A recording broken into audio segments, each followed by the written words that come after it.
The computer hacker group Anonymous is claiming tonight that it took down the website of the Federal Appeals Court in San Francisco this afternoon. They took down Senate.gov servers, they've taken down HB Gary. Sony's claiming they did $150 million worth of damage. So many confidential files that tonight, because of these hackers, can be in the hands of anyone. Visa, MasterCard, the PayPal situation. The criminals who hacked into Sarah Palin's private email. The Church of Scientology says Anonymous is a cyber terrorist group of religious bigots. Anonymous and this other group called Lulz Sec. They seem to be wanting to prove a point.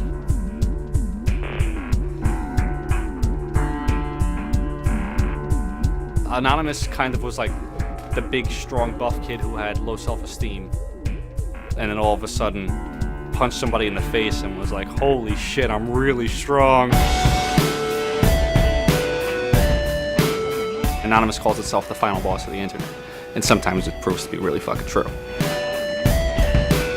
If you are going to violate the freedoms of the internet, you certainly better watch the fuck out. They are kind of the rude boys of activism. There's a real rough edge to them, which I think also is one reason why they garner so much love and hate from people too. They represent a certain sort of chaotic freedom. The hacker ethos has a passion for truth. It wants what's real to be out there. And it uses kind of the Philip K. Dick definition of reality. And reality is that which, when you stop believing in it, refuses to go away.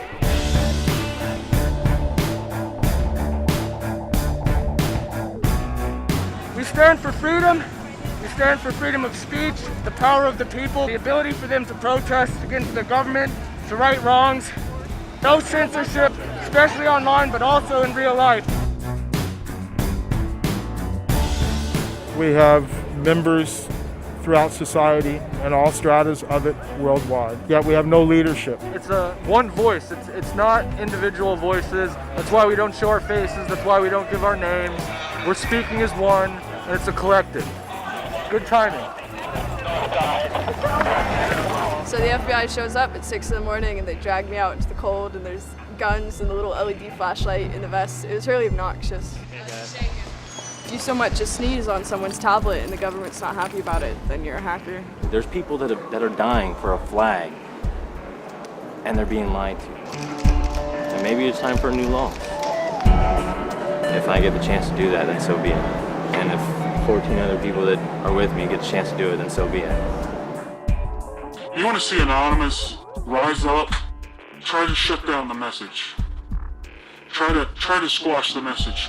Try to chill our speech. Then you'll see what Anonymous can do. Right now, you could argue that the most powerful people on earth are a bunch of nameless, faceless 17 to 35-year-olds. It's like the hacker ruling class, right? It's my community, it's my culture. I identify with Anonymous.